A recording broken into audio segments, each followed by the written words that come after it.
कभी ये सवाल मन में आया है कि हम और हमारी धरती इस रिश्ते में आखिर किसकी चलती है? क्या हम माहौल को अपने हिसाब से ढालते हैं या फिर माहौल हमें अपनी उंगलियों पर नचाता है? यही वो एक सवाल है जो मानव भूगोल यानी ह्यूमन ज्योग्राफी की बिल्कुल जड़ में है और सदियों से इसका जवाब ढूंढा जा रहा है। तो चलिए इस सवाल को थोड़ा और करीब से देखते हैं। क्या लगता है इसे देखकर? एक तरफ इंसान है जो अपनी दुनिया बना रहा है, शहर, सड़कें, तकनीक, और दूसरी तरफ है कुदरत अपनी पूरी ताकत के साथ। सवाल अब भी वही है, असली बॉस कौन है? हमारी आज की पूरी बातचीत इसी एक सवाल के इर्द गिर्द घूमने वाली है।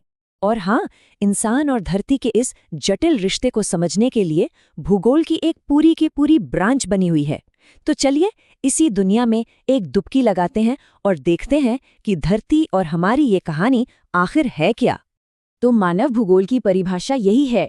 ये सिर्फ पहाड़ों और नदियों के नक्शे देखना नहीं है, बल्कि ये इस बात की पड़ताल है कि हम इंसान कुदरत के साथ कैसे जीते हैं, कैसे उससे जुड़ते हैं, हम उसे कैसे बदलते हैं और बदले में कुदरत हमारे रहन सहन, हमारी सोच को कैसे बदल देती है। मतलब ये एक तरह की लगातार चलने वाली बातचीत है, एक टू वे स्ट्रीट। और ये रिश्ता कितना गहरा है इसका अंदाजा तो हमारी अपनी भाषा से ही लग जाता है। जरा सोचिए, हम अक्सर कहते हैं तूफान की आंख, नदी का मुंह या धरती का चेहरा। हम अनजाने में ही प्रकृति को इंसानी रूप दे देते हैं। ये दिखाता है कि कहीं ना कहीं हम खुद को उससे अलग मानते ही नहीं। तो चलिए इस बहस के पहले सिरे को पकड़ते हैं। ये वो सोच है जो मानती है कि असली बॉस तो भाई हमेशा प्रकृति ही होती है। वो हमारे जीने का तरीका तय करती है, हमारे सारे फैसले उसी के हिसाब से होते हैं।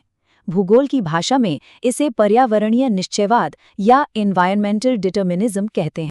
और ये लाइन इस विचार का पूरा सार बताती है। जरा उस जमाने के बारे में सोचिए जब हमारे पास आज जैसी टेक्नोलॉजी नहीं थी।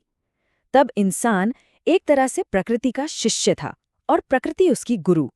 वो कुदरत के आदेशों को सुनता था और उन्हीं के हिसाब से अपनी जिंदगी ढालता था। इस सोच को और गहराई से समझने के लिए चलिए एक कहानी सुनते हैं। ये कहानी है बेंडा की, जो मध्य भारत के घने जंगलों में रहता है। उसकी जिंदगी हमें दिखाती है कि प्रकृति के साथ पूरी तरह से तालमेल बिठाकर जीना आखिर होता कैसा है।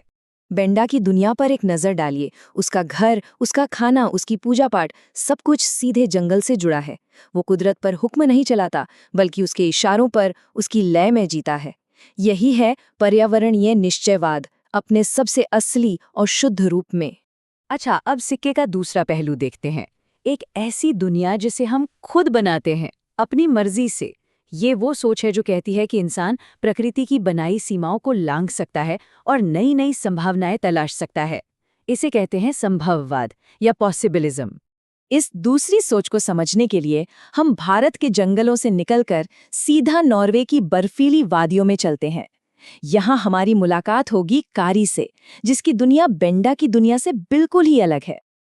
देखिए, कारी की दुनिया टेक्नोलॉजी से बनी है। बाहर चाहे कितनी भी भयंकर सर्दी क्यों ना हो, वो एक आरामदायक गर्म दफ्तर में काम करती है और दुनिया के किसी भी कोने से आए फल खाती है। उसने पर्यावरण की सीमाओं को नहीं, बल्कि अपनी टेक्नोलॉजी से पैदा हुई संभावनाओं को चुना है। तो अब जब दोनों को साथ में देखते हैं तो फर्क बिल्कुल साफ है ना? बेंडा प्रकृति के साथ तालमेल बिठाकर जीता है, वहीं कारी टेक्नोलॉजी का इस्तेमाल करके प्रकृति को अपनी जरूरतों के हिसाब से बदल देती है। एक तरफ है निश्चयवाद और दूसरी तरफ है संभववाद। तो क्या कहानी बस इन दो एक्सट्रीम्स पर खत्म हो जाती है? क्या हमें इन दोनों में से किसी एक को चुनना ही होगा? शायद नहीं। एक तीसरा रास्ता भी है, एक बीच का रास्ता, जो दोनों के बीच एक संतुलन बनाता है। और यहीं पर एंट्री होती है ज्योग्राफर ग्रिफिथ टेलर की। उन्होंने एक बहुत ही प्रैक्टिकल बीच का रास्ता सुझाया, जिसे उन्होंने कहा नवनिश्चयवाद, या अगर और भी आसान भाषा में कहें तो रुको और जाओ का नियम। और इसे समझने का सबसे अच्छा तरीका है ट्रैफिक लाइट का। लाल बत्ती का मतलब है कि प्रकृति चेतावनी दे रही है कि अब रुको, खतरा है। पीली बत्ती का मतलब है जरा ठहरो, सोचो, समझो और सही प्लान बनाओ। और हरी बत्ती का मतलब है कि अब तुम आगे बढ़ सकते हो, क्योंकि तुम्हारा रास्ता सुरक्षित है और टिकाऊ। तो इसका निचोड़ ये है कि न तो हम प्रकृति के पूरी तरह गुलाम हैं और न ही हम उसके मालिक हैं। हम आज़ाद हैं, लेकिन हमारी आज़ादी समझदारी के साथ आती है। हम प्रकृति के नियमों को समझकर ही नई संभावनाएं बना सकते हैं, लेकिन उसकी तय की हुई हदों के अंदर रहकर ही। अब आप शायद सोच रहे होंगे कि ये सब 100 साल पुरानी बातें हैं, इनका आज से क्या लेना देना? लेना देना है, और बहुत गहरा लेना देना है, क्योंकि आज ये बहस सिर्फ किताबों की नहीं बल्कि हमारे भविष्य की सबसे जरूरी बहस बन गई है। क्योंकि जब हम प्रकृति की चेतावनियों को, यानी उसकी इन लाल बत्तियों को अनदेखा करते हैं, तो हमें उसकी एक भारी कीमत चुकानी पड़ती है। और वो कीमत हम सब चुका रहे हैं। ग्लोबल वार्मिंग, पिघलते ग्लेशियर, ओजोन लेयर में छेद, ये सब उसी के नतीजे हैं जब हम विकास की अंधी दौड़ में प्रकृति की लाल बत्ती को नजरअंदाज कर देते हैं। ये कुदरती आपदाएं नहीं बल्कि इंसानों की बनाई हुई मुसीबतें हैं। और ये समझना जरूरी है कि मानव भूगोल कोई अकेला सब्जेक्ट नहीं है, ये कई दूसरे विषयों से गहराई से जुड़ा हुआ है। समाज को समझने के लिए समाजशास्त्र से, राजनीति को समझने के लिए राजनीति विज्ञान से, और जैसा हमने हाल के दिनों में देखा है, बीमारियों के फैलाव को समझने के लिए महामारी विज्ञान से। ये हमें दिखाता है कि हमारी दुनिया कितनी ज्यादा आपस में जुड़ी हुई है। तो आखिर में हम घूम फिर कर वापस उसी एक सवाल पर आते हैं। बेंडा, कारी और ट्रैफिक लाइट की ये कहानी हमें क्या सिखाती है?